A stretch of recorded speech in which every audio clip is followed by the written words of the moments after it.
क्यों जल रहा है मणिपुर? 10 साल पुरानी एक वजह कैसे बनी जिम्मेदार? मणिपुर में हिंसा की आग भड़की हुई है। ये हिंसा दो जातियों के संघर्ष के पीछे की एक लंबी कहानी कहती है। आज ये दोनों ही जातियां जमीन और अस्तित्व की जंग लड़ रही हैं। पूर्वोत्तर राज्य मणिपुर एक बार फिर से हिंसा की आग में झुलस रहा है। मणिपुर की सरकार ने बेहद विषम परिस्थिति में हिंसा करने वालों को देखते ही गोली मारने का आदेश दिया है। 3 मई को मणिपुर हाई कोर्ट के एक आदेश के बाद से पूरा राज्य हिंसा की आग में समा गया है। बीते 2 दिनों में भीड़ ने प्रदेश के गांवों पर हमला किया, घरों में आग लगा दी, दुकानों में तोड़फोड़ की। माता पिता इतने डरे हुए थे कि उन्होंने बच्चों को नींद की दवाएं दे दी ताकि वे रोए नहीं। निवासियों को डर है कि आने वाले दिनों में हमले और बढ़ेंगे और खून खराबा बड़े पैमाने पर हो सकता है। बुधवार से पूरे राज्य में मोबाइल इंटरनेट सेवाओं को तत्काल प्रभाव से 5 दिनों के लिए निलंबित कर दिया गया है। राज्य के कई जिलों में कर्फ्यू भी लगा दिया गया है। सोशल मीडिया पर इस व्यापक हिंसा को लेकर कई तस्वीरें और वीडियो शेयर किए गए। वीडियो और फोटो में कई घरों को आग में जलता हुआ देखा गया। इस पूरी हिंसा की वजह मणिपुर हाई कोर्ट का एक आदेश था। इस आदेश में हाई कोर्ट ने सरकार को निर्देश दिया था कि वह 10 साल पुरानी सिफारिश को लागू करे जिसमें गैर जनजाति मैतेई समुदाय को जनजाति में शामिल करने की बात कही गई थी। 3 मई को हाई कोर्ट के इस आदेश के बाद इम्फाल घाटी में स्थित मैतेई और पहाड़ी इलाकों में रहने वाले कुकी समुदाय के बीच हिंसा भड़क उठी। मैतेई मणिपुर में प्रमुख जातीय समूह है और कुकी सबसे बड़ी जनजातियों में से एक है। दशकों से पनप रही है दुश्मनी की आग। मणिपुर में 16 जिले हैं। राज्य की जमीन इम्फाल घाटी और पहाड़ी जिलों के तौर पर बंटी हुई है। इम्फाल घाटी मैतेई बहुल है। मैतेई जाति के लोग हिंदू समुदाय से ताल्लुक रखते हैं। पहाड़ी जिलों में नागा और कुकी जनजातियों का वर्चस्व है। हालिया हिंसा चुराचांदपुर पहाड़ी जिलों में ज्यादा देखी गई। यहाँ पर रहने वाले लोग कुकी और नागा ईसाई हैं। बता दें कि 4 पहाड़ी जिलों में कुकी जाति का प्रभुत्व है। मणिपुर की आबादी लगभग 28 लाख है। इसमें मैतेई समुदाय के लोग लगभग 53% हैं। मणिपुर के भूमि क्षेत्र का लगभग 10% हिस्सा इन्हीं लोगों के कब्जे में है। ये लोग मुख्य रूप से इम्फाल घाटी में बसे हुए हैं। कुकी जातीय समूह मैतेई समुदाय को अनुसूचित जनजाति का दर्जा देने का विरोध कर रही है।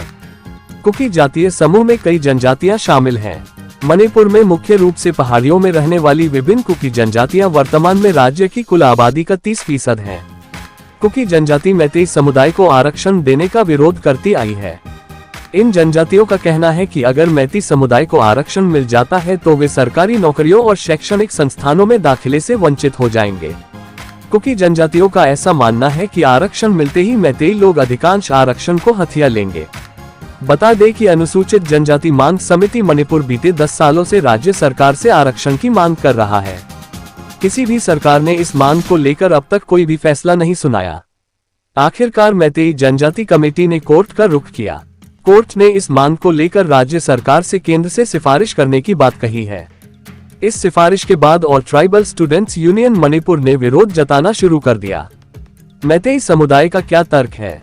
बता दें कि मैतेई ट्राइब यूनियन की एक याचिका पर 19 अप्रैल को सुनवाई हुई थी। सुनवाई पूरी होने के बाद 20 अप्रैल को मणिपुर हाई कोर्ट ने राज्य सरकार को मैतेई समुदाय को जनजाति का दर्जा देने की बात कही। मामले में कोर्ट ने 10 साल पुरानी केंद्रीय जनजातीय मामलों के मंत्रालय की सिफारिश पेश करने के लिए कहा था। सुनवाई में कोर्ट ने मई 2013 में जनजाति मंत्रालय के एक पत्र का हवाला दिया था। इस पत्र में मणिपुर की सरकार से सामाजिक और आर्थिक सर्वे के साथ जातीय रिपोर्ट के लिए कहा गया था।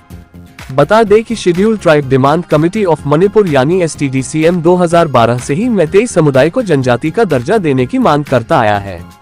हाईकोर्ट में याचिकाकर्ताओं ने ये बताया कि 1949 में मणिपुर का भारत में विलय हुआ। उससे पहले मैतेई को जनजाति का दर्जा मिला हुआ था। दलील ये थी कि मैतेई को जनजाति का दर्जा इस समुदाय, उसके पूर्वजों की जमीन, परंपरा, संस्कृति और भाषा की रक्षा के लिए जरूरी है। मणिपुर 35 जनजातियां, ज्यादातर नागा या कुकी घाटी राज्य का सबसे ज्यादा आबादी वाला हिस्सा है। इसमें न केवल मणिपुर की 35 जनजातियों के लोग बल्कि देश के अन्य हिस्सों के प्रवासी भी रहते हैं। बाकी की जनसंख्या पहाड़ी जिलों के 90% भूमि क्षेत्र में बिखरी हुई है। इन जिलों में आरक्षित वन क्षेत्र हैं। मैतेई के लिए ST बना मुद्दा। मणिपुर उच्च न्यायालय ने 20 अप्रैल को राज्य सरकार को निर्देश दिया था कि वह मैतेई समुदाय को अनुसूचित जनजाति की लिस्ट में शामिल करने के अनुरोध पर 4 सप्ताह के भीतर विचार करे। कोर्ट ने कहा कि सिफारिश को केंद्र के पास विचार के लिए भेजा जाए। मेइटी को एसटी श्रेणी में शामिल करने के कदम के विरोध में कुकी संगठनों ने बुधवार को आदिवासी एकजुटता मार्च निकाला। मार्च के बाद हिंसा भड़क गई। विरोध के पीछे मुख्य कारण ये था कि मेइटी एसटी का दर्जा चाहते थे। सवाल ये उठने लगा कि उन्नत होने के बावजूद उन्हें एसटी का दर्जा कैसे मिल सकता है। ऑल मणिपुर ट्राइबल यूनियन के महासचिव केल्विन नेहसियाल ने इंडिया टुडे को बताया कि अगर उन्हें एसटी का दर्जा मिलता है तो वे हमारी सारी जमीन ले लेंगे। मीडिया रिपोर्ट्स के मुताबिक विरोध कर रहे लोगों का कहना है कि अगर मैतेई समुदाय को एसटी का दर्जा दे दिया गया तो उनकी जमीनें पूरी तरह से खतरे में पड़ जाएंगी और इसीलिए वो अपने अस्तित्व के लिए छठी अनुसूची चाहते हैं। केल्विन ने ये कहा कि कुकी को सुरक्षा की जरूरत थी और अभी भी है, क्योंकि वे बहुत गरीब थे। उनके पास कोई स्कूल नहीं था और झूम खेती पर जीवित थे। वहीं मैतेई जाति के लोगों का ये कहना है कि एसटी दर्जे का विरोध सिर्फ एक दिखावा है। कुकी आरक्षित वन क्षेत्रों में बस्तियां बनाकर अवैध कब्जा कर रहे हैं। ऑल मेइतेई काउंसिल के सदस्य चंद मीतेई पोशनबाम ने मीडिया को बताया कि एसटी दर्जे के विरोध की आड़ में उन्होंने कुकी ने मौके का फायदा उठाया। उनकी मुख्य समस्या निष्कासन अभियान है। ये अभियान पूरे मणिपुर में चलाया जा रहा है, न कि केवल कुकी क्षेत्र में, लेकिन इसका विरोध सिर्फ कुकीज ही कर रहे हैं। वरिष्ठ पत्रकार प्रदीप फेंजोबम ने बीबीसी से बातचीत में ये बताया कि प्रदेश में भड़की हिंसा कोई 1 या 2 दिन पुरानी नहीं है। पहले भी कई मुद्दों को लेकर यहाँ की जनजातियां नाराजगी जताती आई हैं। मणिपुर सरकार ने ड्रग्स के खिलाफ व्यापक अभियान छेड़ रखा है। उनके मुताबिक पहाड़ी और कस्बों के इलाके में कई जनजातियों द्वारा कब्जा की गई जमीनों को भी खाली कराया जा रहा है। जमीनों पर ज्यादातर कुकी समूह के लोग रहते हैं। यही वजह है कि चुराचंदपुर इलाके से हिंसा भड़की। ये कुकी बहुल है। इन सब बातों को लेकर वहां तनाव पैदा हो गया है। अवैध आप्रवासन और एनआरसी की मांग। इस साल मार्च में कई मणिपुरी संगठनों ने 1951 को आधार वर्ष मानते हुए राष्ट्रीय नागरिक रजिस्टर एनआरसी के कार्यान्वयन के लिए नई दिल्ली में जंतर मंतर पर एक प्रदर्शन किया। कई संगठनों का दावा है कि मणिपुर में 24.5% की वृद्धि दर के साथ अचानक जनसंख्या वृद्धि देखी जा रही है। इन संगठनों ने ये दावा किया कि मणिपुर के पहाड़ी इलाकों में जनसंख्या में तेजी से उछाल आया है। ऐसे में ये संगठन एनआरसी को मणिपुर के हित में बता रहे हैं। उनका कहना है कि यह राज्य की सामाजिक सांस्कृतिक पहचान की रक्षा के लिए जरूरी था। ऑल मेइतेई काउंसिल के चंद मीतेई पोशानबामोफ ने इंडिया टुडे को बताया कि कुकी म्यांमार सीमा के पार से अवैध रूप से पलायन कर रहे हैं और मणिपुर में वन भूमि पर कब्जा कर रहे हैं। हाल ही में मणिपुर सरकार ने आरक्षित वन क्षेत्रों में अवैध बस्तियों को खाली करने के लिए एक बेदखली अभियान शुरू किया।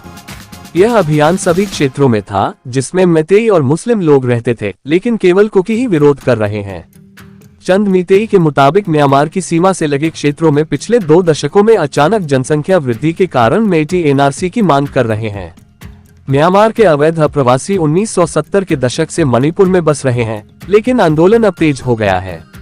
वहीं कुकी जनजाति का कहना है कि बेदखली अभियान और एसटी दर्जे की मांग कुकी को उनकी जमीन से दूर करने के लिए उठाया गया एक कदम है। कुकी का ये भी दावा है कि एनआरसी एक मनगढ़ंत कहानी है। हमारे पास, कुकी के पास, अपनी नागरिकता साबित करने के लिए सभी जरूरी दस्तावेज हैं और हम मैटी समुदाय के साथ शांति से रह रहे हैं।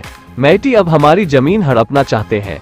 2017 में मणिपुर के ऑल मणिपुर ट्राइबल यूनियन के सदस्य रह चुके केल्विन नेहसियाल ने इंडिया टुडे को बताया कि एन बीरेन सिंह के मुख्यमंत्री बनने के बाद ये समस्या शुरू हुई। केल्विन का दावा है कि भारतीय भूवैज्ञानिक सर्वेक्षण ने कुकी जिलों में समृद्ध पेट्रोलियम भंडार और अन्य खनिजों के भंडार पाए। उनका आरोप है कि मैतेई समुदाय के लोग ही राज्य मशीनरी को चलाते हैं और अब वो उनका सब कुछ लूट लेना चाहते हैं।